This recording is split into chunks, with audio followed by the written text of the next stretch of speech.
नमस्कार साथियों, आज पूरे देश में 1 जनवरी नव वर्ष के रूप में धूमधाम से मना रहे हैं।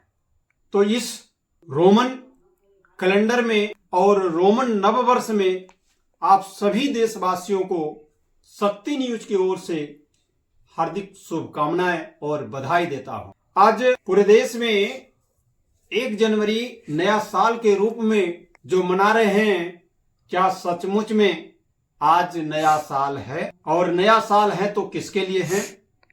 ऐसा बताया जाता है 46 ईसा पूर्व जूलियस सीजर ने जूलियन कैलेंडर लागू किया था। इस कैलेंडर में साल की लंबाई निर्धारित की थी।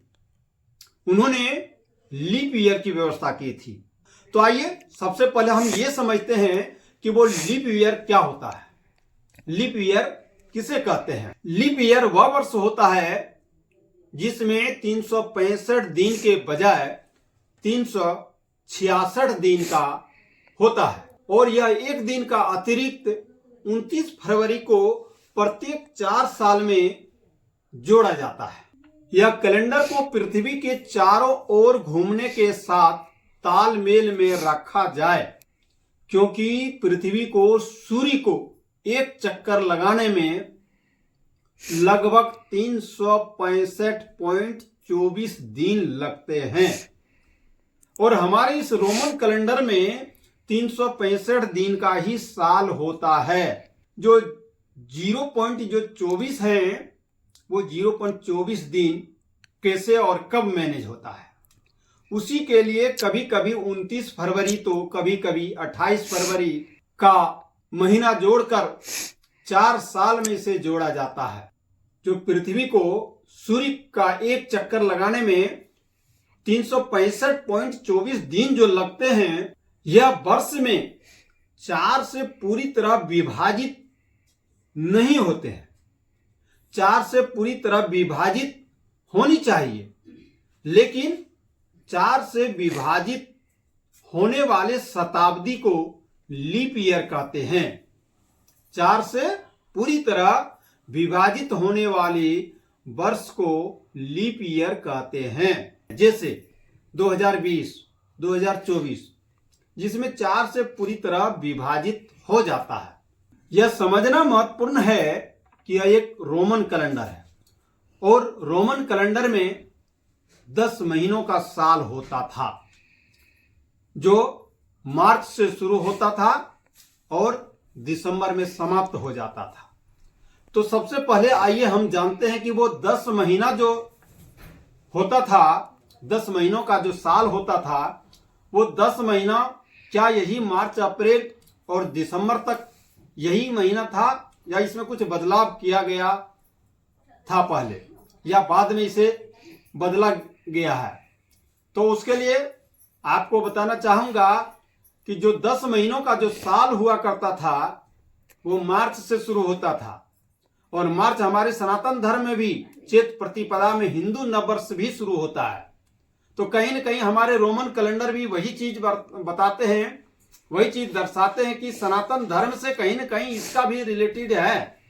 सनातन धर्म से भी ये रोमन कैलेंडर भी कहीं न कहीं मैच खाता है, क्योंकि इनका भी पहला साल मार्च से होता था, और हमारे सनातन धर्म का भी हिंदू कैलेंडर जो होता है वो मार्च से ही चैत्र प्रतिपदा से शुरू होता है।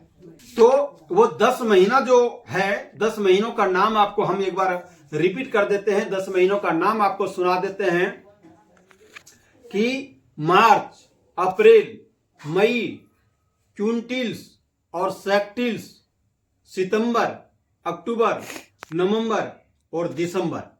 यानी जून और जुलाई पहले नहीं चलता था। जून और जुलाई के जगह पे क्विंटिल और सेक्टिल हुआ करता था, जो बाद में क्विंटिल और सेक्टिल को समाप्त करके जून और जुलाई को बनाया गया है। तो अब आपको यह समझना जरूरी है कि 10 महीने के साल जो हुआ करता था, अब 12 महीने के साल होने लगा। ये कब से और किसने इसे लागू किया? 10 महीनों के जगह पर 12 महीने का साल बनाया गया है, क्योंकि ये देखा गया कि ऋतुएं 3 होते हैं और तीनों ऋतुओं में 4-4 महीनों का यह ऋतु होता है।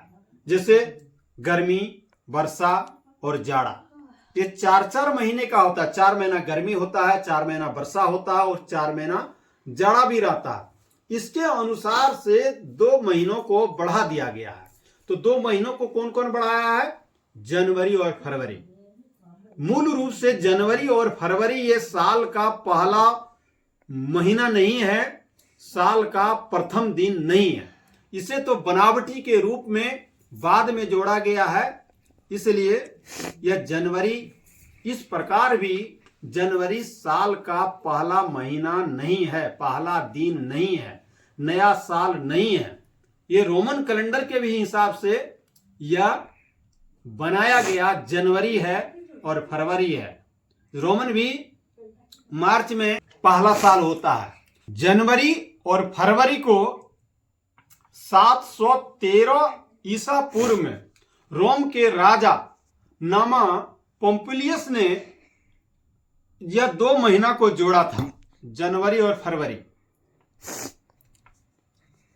ताकि ऋतु 4-4 महीना के हिसाब से संरेखित हो सके। रोम के राजा रोमुलस ने 10 महीना का साल बनाया था। यह एक क्वेश्चन भी है, अगर कोई आप लोगों से क्वेश्चन पूछे कि 10 महीनों का साल किसने बनाया था, तो रोम के राजा रोमुलस ने। तो अब आप लोग समझ ही गए होंगे कि 10 महीनों का साल पहले हुआ करता था, जो मार्च से शुरू होता था और